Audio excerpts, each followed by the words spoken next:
Welcome to the Digital Hoofprint Podcast, a podcast that empowers equine entrepreneurs to grow their business online and increase their impact, authority, and income. My name is Abriana, and I'm here to share my strategies for online growth, overcoming mindset blocks, and increasing productivity for horse business owners just like you. Are you ready? Let's go. Hey, everybody, and welcome back to the Digital Hoofprint Podcast. My name is Abriana, and I am a brand and web designer with Black Unicorn Creative, where we craft profitable web and brand experiences for businesses in the horse industry. I work with everyone from coaches to nutrition companies and e-commerce brands to other service providers. I have done it all, and I am super excited to get back into 2022 and kind of get my life together a little bit and subsequently my business. So, this episode is about my 2021 reflection of the year and planning for 2022. Now, I don't know about y'all, but 2021 was hard. Okay. It was hard. And there were things that happened in this year that I truly did not expect. I didn't plan for. And I just wasn't ready for. I mean, I say I wasn't ready, but I survived. So, there's that. But I wanted to share some of the things that I have learned in 2021, and you let me know if you've kind of had the same revelations as me. We are year two into this panoramic, and I'm just really, really trying to stay optimistic, but also practice what I preach because I know that it works. And I have seen it work for people that I've coached and consulted for and worked with. So that's what I'm doing in 2022. I am practicing what I preach. But all right, we're going to get into some of the things that I learned in 2021. And I kind of already started talking about this. You can plan all you want, and things will still not go to plan. And that's okay. That's actually all right. I started, my coach has an exercise for planning for 2022, and it said like what were some of the or what are three words that you want to take into this year, and I said adaptable, but then I was like, wait, hold up. I have been incredibly adaptable. I've been incredibly flexible. I am still here and I did not break, so that is a testament to my ability to adapt to my circumstances, my environment, and my situations. So it is not fair to me. Although there are so many things that changed in this year, it is not fair to me to say that I need to learn how to be that way because I already am. And that's, if you've heard any of my episodes before, I say make decisions based on facts, not feelings. It is a fact that I have been very adaptable to this year. And so I will do another video or do another episode or a video on my podcast, or Lord have mercy, I will do another episode or another video on my YouTube channel about my word for this year. But that's the first thing I learned. You cannot plan all the things that you want. And if things don't go to plan, it is okay. My type A would like fall apart when things did not go as planned. I was, self-sabotaging, self-loathing, self criticizing when things did not go as I planned. And I had to, accept that fact that it might not happen that way. And my skill, my ability, my strength is in that pivoting. It is in my ability to adapt. And so that leads me into the next thing that I learned in 2021. I can do hard things. I could do hard things. I did a lot of hard things this year. I made a lot of hard decisions this year. And through it all, I am still here. I'm still here. I am still pursuing my passion. I am still creating. I am still discovering myself. I am still here. Okay. So sometimes I have to remind myself of these things. If you need a pep talk, I am the one. Okay. I can give you a pep talk. That's on it. But I also need to be able to be that pep talk, be that motivation for myself. And so I have to remind myself I can do hard things. Next thing I learned in 2021 is that my value does not lie in what I can produce. But I also need to stop hiding behind my work. I placed a lot of my worth and my value of self in what I could do or what I could do for other people. And that's not where value lies. And the reason why you don't place your value in what you can do or what you can do for other people is that as soon as someone says what, or as soon as someone else says what you've done for me is not valuable, you take that to mean I am not valuable. And that is not the case. You cannot control someone else's feelings or opinions about the things that you do for them, but you can think about your intention and based on facts, what it is, what what have you done to help others or what have you produced and what is the impact of that and what are the feelings that you need to have because of it. My value is not placed in my work or what I do for other people. My mantra is be you, create, and I often forget the first part, being yourself and truly owning that and understanding what that means and understanding what that means in my own life and not in the lives of other people. As service providers, we're always kind of thinking, what can I do for other people? How can I help this horse? How can I help this horse owner? How can I help this horse business? How can I help equestrians across the globe? How can I help them? But when it comes to helping yourself and pursuing your goals and your aspirations and aligning yourself with the vision you have for your life, that kind of falls by the wayside. So you are worth more than what you can produce. But on the other side of that is stop hiding behind your work, which is something that I discovered that I do a lot. Okay. I do it a lot. I recently had a coaching call with this program that I'm in for e-commerce coaching. And this man didn't know me from sister girl down the street. And he said, I hear what you're saying. You've explained Cowgirl Cameron to me. You've explained, your experience to me, but I don't see that in your work. Why are you hiding? I said, oh, what do you say? It's like, why are you hiding behind your brands?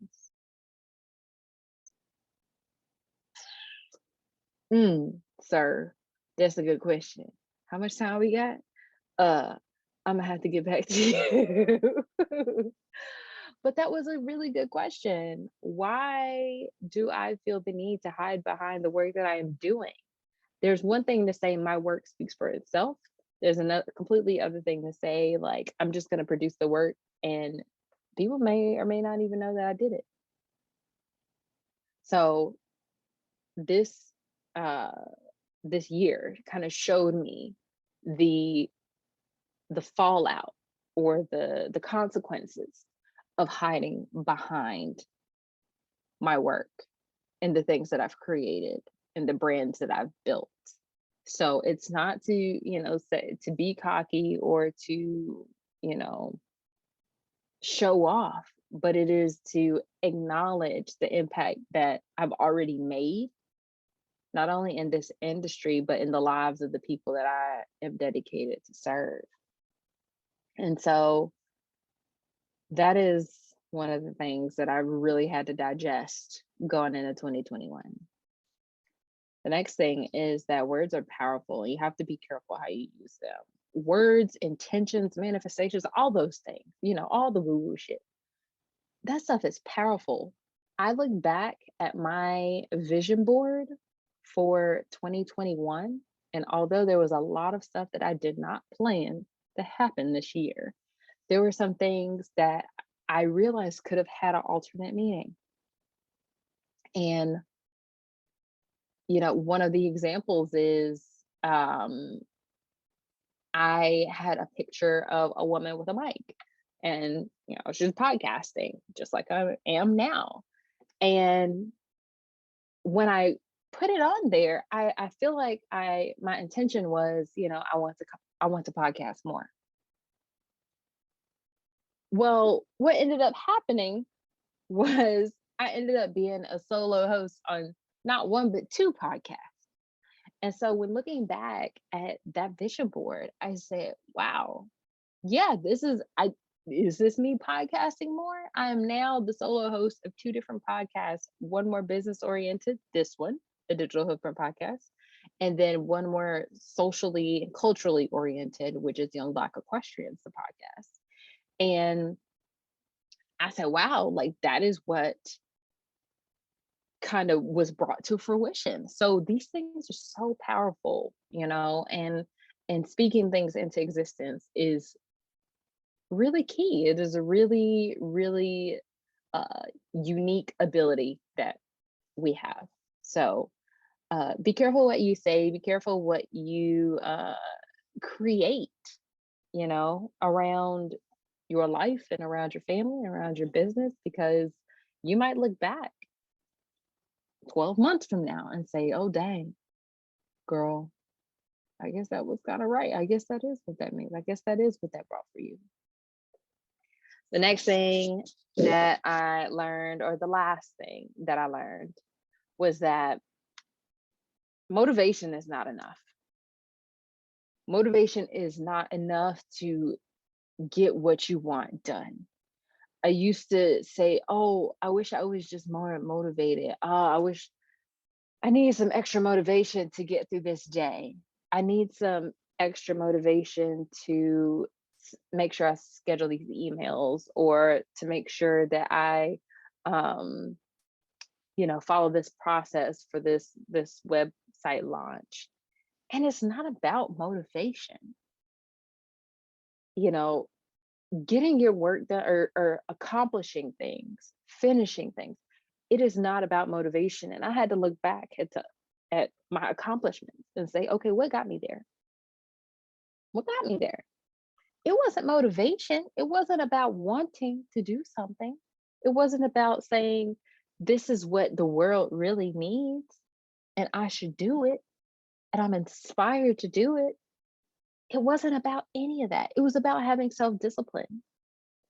It was about saying, I don't want to do it. I don't feel like doing this. But this is what I said I'm going to do. So I'm going to do it. When I said that I was going to develop a planning system for horse business owners, there were many times where I was not motivated to work in InDesign and figure out how to put this planner together, how to navigate my relationship with my supplier, how to really market this planner so that I, for the very first version, got a small amount of buy-in and really had time to go through and, edit and make sure that it was something that was really valuable for people. A lot of times I was not motivated. It took me 6 months to do it. But at the end of the day, I said, okay, I have to get this done before October because of the print time. I got to get this done. This is what I said I was going to do. I got to get this done. Same with the Cowgirl Cameron book. I just had like a month and a half of self discipline. that was like really, really strong. And I finished illustrating the Cowgirl Cameron book as well. Pre-orders went out in October. And so motivation is not enough. Self-discipline is a muscle and it needs to be exercised. And it's not until you get out there and take it one step at a time, saying, I'm doing this because I said I was. I'm doing this because I value the integrity of my word. I'm doing this because I said that this is something that I wanted to achieve. This is a goal that I wanted to accomplish. So, despite not seeing some motivational posts on Instagram or someone pouring into me, despite having a rough night, despite being up all night with or not all night, but being up and having to convince my grandfather that this is his house that he lives in and that we are not leaving because I am his caregiver, if you did not know this about me.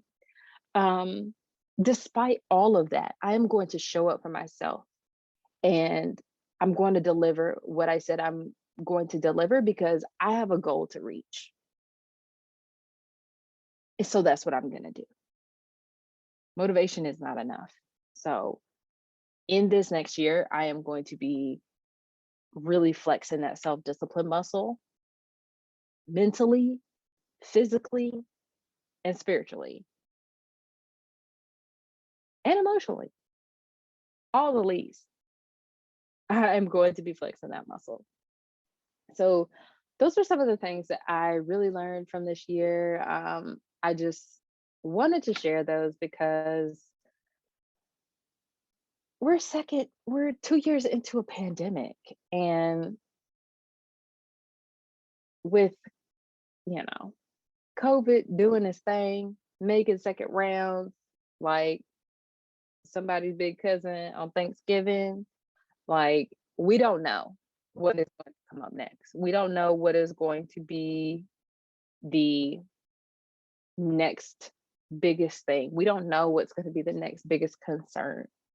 And so knowing that things won't go to plan, knowing that you can do hard things, knowing that you are more than what you can produce for other people and that you don't need to hide behind what you can do, knowing that what words and intentions you put out in the world are powerful, and knowing that motivation is not going to be enough and you have to be disciplined to get everything done.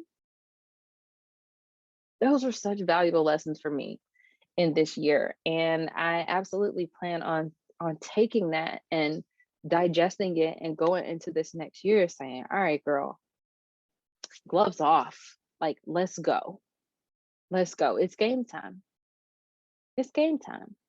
And I can rest, I can recoup, and I can get back up and get it done because that's just who I am.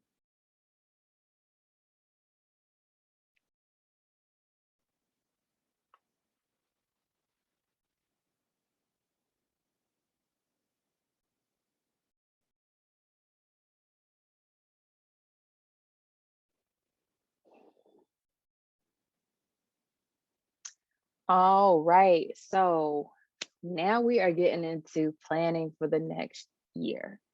Now, you just heard the Ecopreneur Planner is live and direct. It is for sale. I have just a few left, but once those are gone, it will be back on pre-order. But let me tell you something.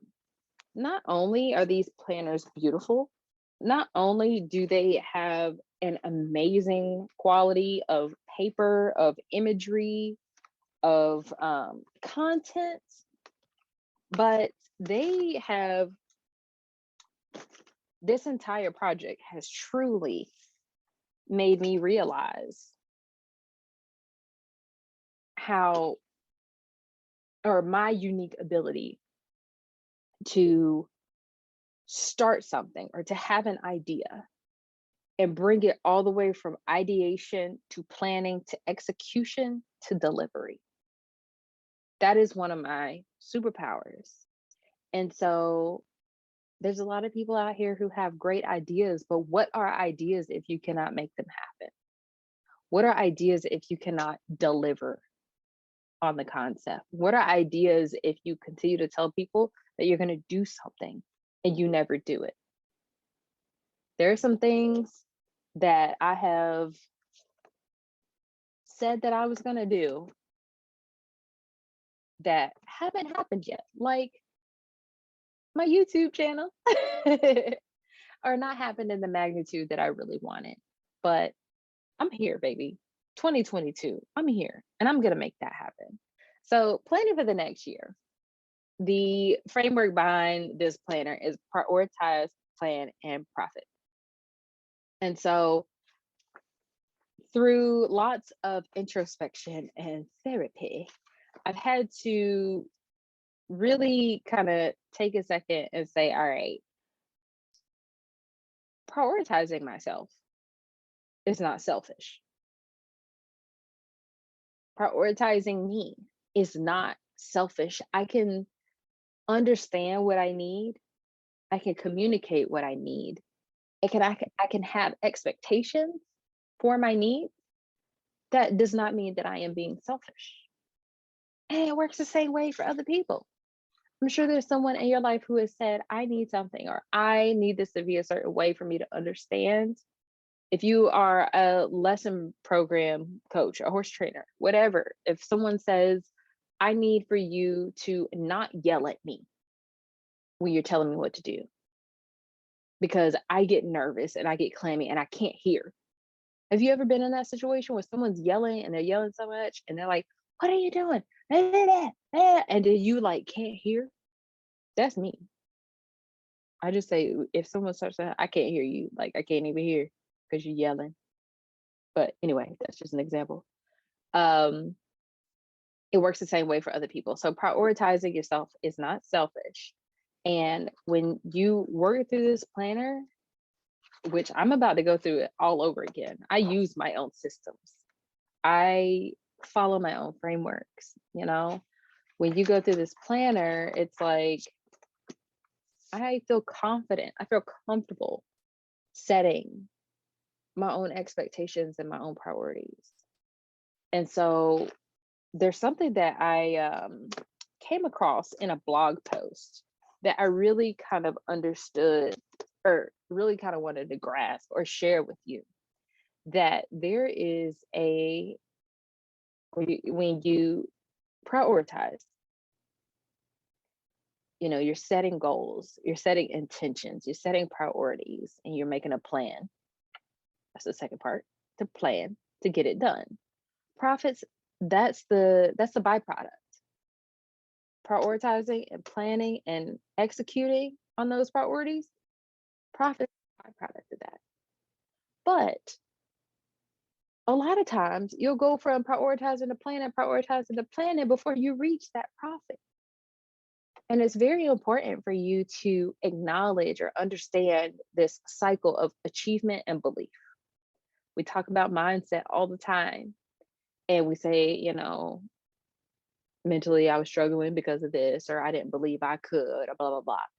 There's a cycle of achievement and belief. When you achieve something, you start to believe that you can do the next best thing, the next hardest thing, the next level of things. But there has to be some level of achievement. And so when you have that belief that you can do the next best thing, you achieve again. It's a two-pronged cycle, achievement and belief. And so if you are setting goals that are so astronomical that you are going to have to take 50 steps to achieve them, you're going to be on step 20 and you're going to be a little disgruntled. You're going to be a little sad. You're going to start having those doubts, that imposter syndrome, that doubt, that hesitancy. You're going to say, is this, I feel like I'm a little bit closer, but I haven't achieved it yet. And it's been how long? So when you're setting these priorities and planning to execute on them. You need to really think about this achievement and belief cycle, because strategically, this means that you need some stepwise milestones. You truly need to plan out these milestones. So if my goal is to increase my email list, that's one of the goals I have for 2022. I have a number, but I'm not going to tell you just yet. If I want to get more subscribers on my email list, I say, okay, what is that next increment? What is that next goal? What do I need to do to get to that goal? Do I need to actually send out emails regularly? Because I fell off of that. I started to feel particular ways through the middle of the year. That's neither here nor there. But I fell off on my daily emailing. My open rates were decreasing. I felt like no one was listening. I felt like maybe that meant I didn't have anything to say. And so I didn't say anything. That is not the truth.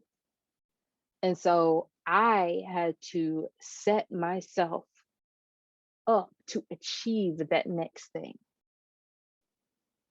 So I said, what really caused me to say, okay, this is not working, this is not being helpful, is data. My open rates were decreasing. No, people stopped responding to my email, because I always leave it open to respond. Just hit reply, boom, I'm there. I will reply to you. But I had to ask myself, what can I do to adjust this data? The thing I had to do was remove the cold subscribers.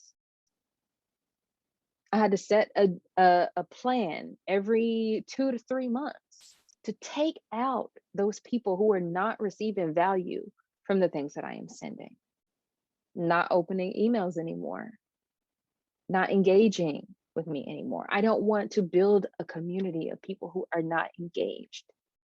I don't want to build a community of people who can't ask for help or won't ask for help.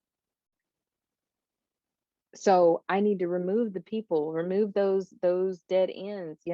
There's family and friends on there who, are really trying to support. They really want to support me, and I'm so thankful for that. But they are not my audience, so they're not opening my emails.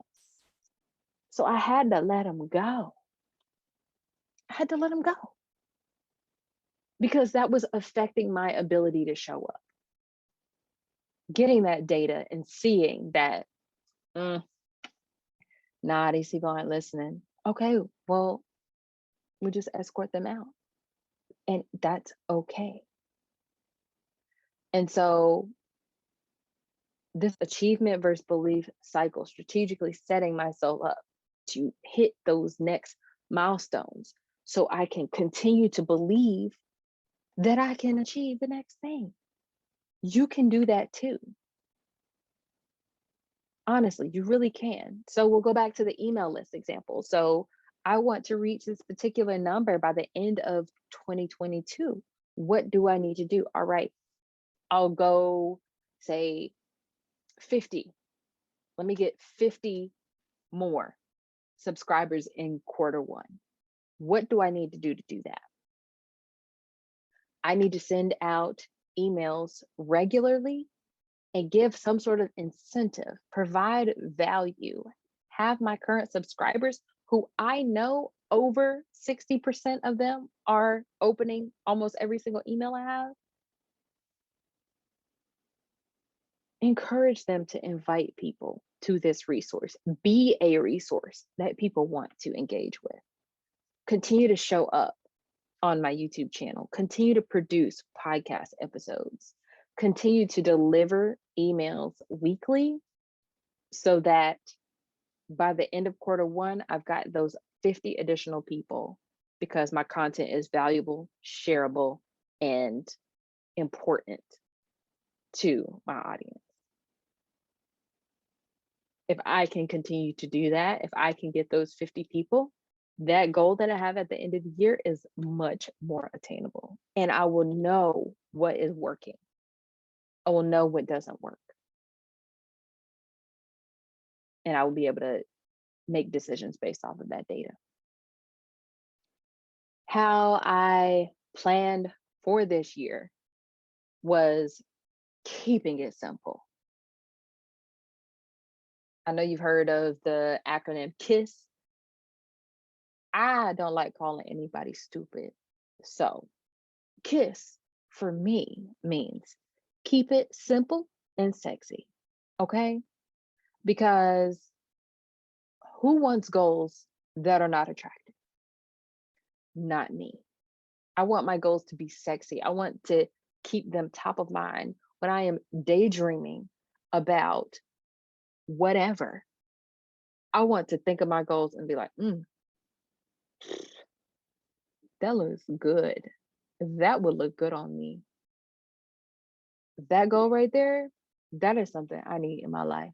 That is attractive. It's simple. I will be able to get there. I know exactly how I need to get there. I just need to do it. But ooh, once I get there, mm, that's gonna look good on me. That goal looks good on me. And keeping that thing sexy, keeping that goal sexy means I won't forget about it. How many goals have you made that you forgot about? You didn't even remember that you were supposed to have that goal because it wasn't attractive. It wasn't cute. It wasn't even something that you really wanted to do. It's something that maybe someone else told you you probably should do. And it wasn't sexy enough for you to remember. And so here you are at the end of 2021, like, oh dang, I did have that goal. I didn't really need it, but I made it. Ooh. Okay, I'm gonna just add it to the 2022 goals. Nah, throw that goal away. Throw it in the trash. Throw it away. Because this is not sexy for you. It is not attractive. It is not something that you keep top of mind. It is not something that you daydream about. You don't need it. Keep it simple. Keep it simple. I am setting my overarching goals for this year. This is how I'm simplifying this for myself because I've been through a lot of goal setting exercises. And last year I did this whole SMART goals situation. And I'm like, yeah, specific, measurable, attainable, uh, realistic, time based. Yeah, for all my goals. Yeah. But I didn't remember none of that stuff 6 months later. I didn't remember that. So we doing KISS goals, okay? From now on, we're doing KISS goals. Keep it simple and sexy. I'm categorizing these goals or these priorities for myself into three categories. My life, that is everything that is of me but outside of me. Myself is everything that's of me and in me. And then my business. And that's the work that I produce. And so breaking it down into that made me think, okay, boom. These are the three categories that I can set goals in. If one of the three is something that you are content with, then maybe you don't need to set these super overarching, like long term goals to that. Keep doing what I've been doing is a goal. Keep doing what works is a goal. So not only have I categorized to these three buckets, vision buckets, that's what I call them. I am planning for the quarter. Let me tell you why I'm planning for the quarter because Q1 of 2021, my life changed. Q1 of 2021, my mom was saying that she was going to quit her job to take care of my grandfather, and the neighbors that were helping her passed away, and there was just so much stress. And I said, you know what? I am at home. I'm working from home. I can work from his house. Just give me some internet. I can work because I built that flexibility for myself. And so I had to uproot my animals. I had to move to where I am now. I'm no longer in the country, in the ambiance and that kind of oasis of quiet. So I'm not planning for an entire year. I got I got annual planning PTSD. Okay. I am gonna plan quarter by quarter. And so when I host my planning party, that's what we're gonna do. It's gonna be one quarter at a time. There is nothing about planning for the entire year that makes me happy, and I had to talk about this through therapy. She said, what does it mean to plan for you? And it's like, when I make a plan, life is going to send me a curveball, and I'm not going to expect it, and I'm not going to be happy about it. And so, although, that may happen in quarter one, yeah, sure. But I have not planned, set intentions for the rest of my year that will be significantly impacted. So let me break this down. I will have like general life, self, and business goals for the year. But as far as the breaking it down into milestones and understanding what success looks like for that, I'm doing that quarter by quarter. And that way I can take the data from that quarter and say, do I need to adjust? Do I need to go in a different direction? What do I need to do with this information? That feels more secure for me. And so that's what I'm going to recommend for you as well. Per each quarter, I'm going to identify what success looks like and how I can measure that. How will I know? When I increase my email list, how will I know that I have been successful? What kind of data do I need to look at? I need to look at my open rates? Yes. I need to look at the engagement around my posts or my email list? Yes. I need to look at my actual subscribers? Absolutely. You know? And so with that, I'll be able to assess mid-quarter and say, all right, girl, only putting a call to action on this page or on this post is not working. It is not getting you to where you want to be. It is not, you're almost at your 50 subscribers, but you're not there yet. So we got to change something. And this prevents you from going an entire year with a strategy that don't work. So that's my intention around that. Next, I am going to also set better boundaries. I've done, I believe, a podcast episode on setting boundaries, as well as maybe a YouTube video. But if I can find it, I'll link it in the show notes or in the description. But I'm going to plan my days off ahead of time and stick to them. I planned days off this year and I've worked right through them because my days off didn't align with other people's days off. I worked right through them. And girl, I'm saying this to me, girl, that was ghetto. That was not, that was not a boundary. And in order for me to achieve the life, self, and business goals I have, I need those boundaries. I do.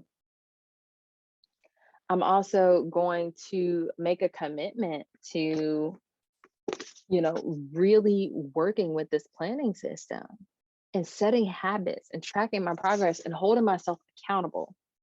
In this planner, there's a habit tracker on the bottom, but also, making a plan, planning my week and saying, this is what I need to be doing at this time. I don't have to be motivated to do it. I don't have to want to do it, but I need to do it. Why? Because I have goals I need to reach. And this planner is going to help me flex that self discipline muscle so that I can attain my goals. I am simplifying, y'all.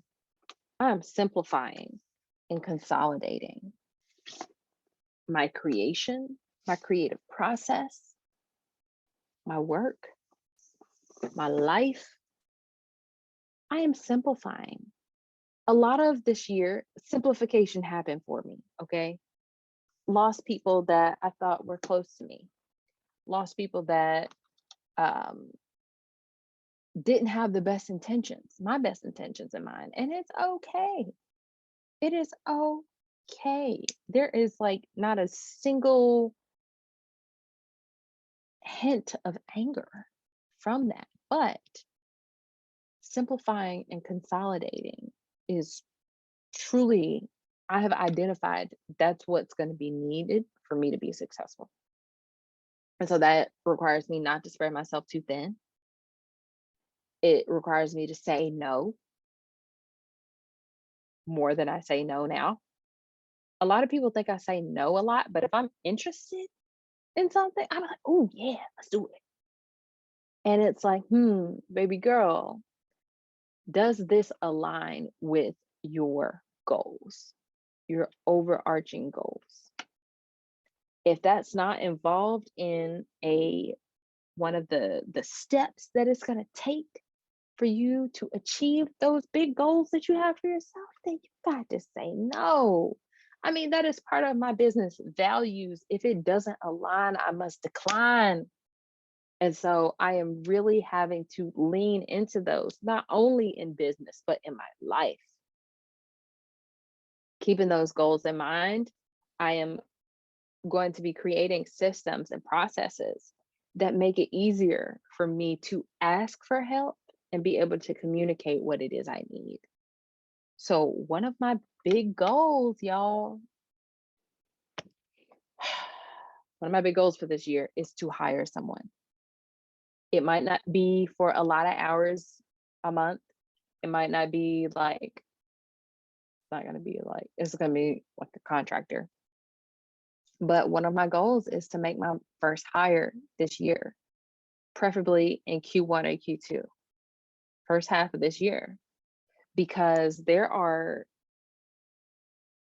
specific goals that I want to meet. Okay, let me take that back. I have these overarching goals that I want to meet, but there are significant levels that I am going to have to go up, those milestones that I'm going to have to hit before I get there. And honestly, I'm going to need some help. I'm going to need some help. And so if you are in the same place as me, you might have to ask yourself, am I going to be or try to be in such control of my goals that I don't know how to ask for help? That's not, that's no longer enough for me. That is not a excuse that I'm going to have to share. That is not an excuse that's tolerable. I have a mission and I have a vision for my life, and it's going to require help. And so that is a big goal for me, is to create systems and processes in my business and even in my life to say, all right, this is what I need. Can you help me? Yes, this is how you do it. And kind of letting go of that need for perfectionism and control. So I hope that when you are planning out your 2022, that you give yourself some grace, give yourself some time to think, give yourself some time to digest and communicate what it is you truly want, not what someone else told you, not what you saw on the interwebs. What is it that you actually want and why? You can sign up for my email list, The Stampede, if you go to blackunicorncreative.com. And I deliver insights like this weekly. And on the Digital Hoofprint podcast, I am really focusing on talking through some of the mindset things that come with building an equine business online, because I've gotten so much more clear on my vision and the mission that I am after with Black Unicorn Creative, that this podcast is going to be a vehicle for that shift.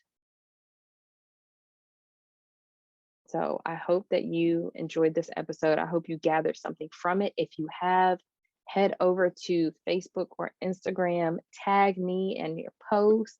Let me know what you thought, what you got from this. And if there's any questions, shoot it to my DMs. Please, please do not be afraid to ask for help. Do not be afraid to invest in yourself. Do not be afraid to say, actually, this is what I need. So, how do I get it? You're going to have to be able to communicate that. And so, I challenge you to really take the time to do that for yourself. Thank you so much for tuning into this episode. And these podcasts are going to be every other week, because that is what I'm going to be able to do. That is what I can stick to. So I will see you again in 2 weeks for another episode. Thank you so much for listening. See you guys next time.